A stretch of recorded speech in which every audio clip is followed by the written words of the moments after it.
Ce moteur, qui est déjà un moteur bien au point, il en a des millions de construits, a quand même un inconvénient, c'est qu'il rejette en pure perte dans l'atmosphère des gaz qui possèdent encore une certaine énergie.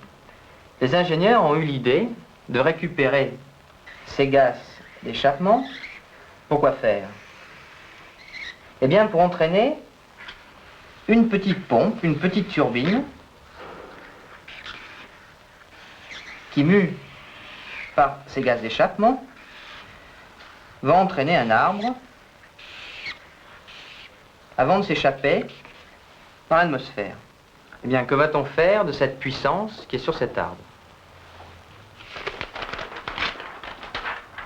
Eh bien, avec cette puissance, on va entraîner une autre pompe, un petit compresseur, que vous voyez ici, qui est entraîné donc par le même arbre, qui est coaxial.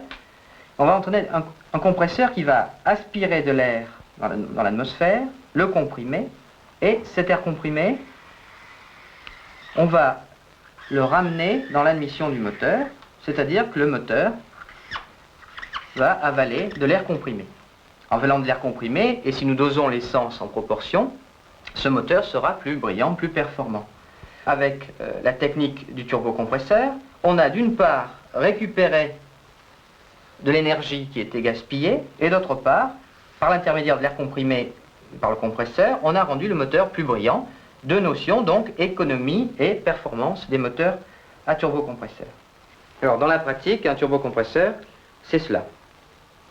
Alors, vous reconnaissez à gauche la partie turbine, avec l'arrivée des gaz d'échappement, qui entraîne cette petite roue avant de s'échapper.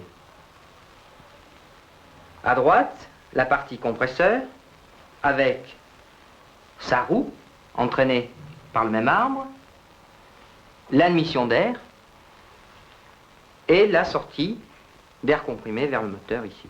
Dès 1907, Renault avait suralimenté un moteur.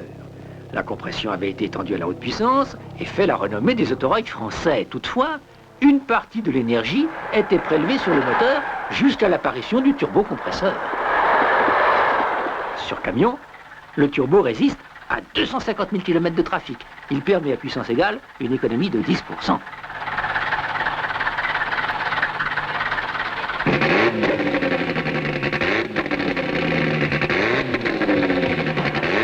Adapté à la Renault 5, le turbo place ce modèle au plus haut niveau des grands rallyes internationaux.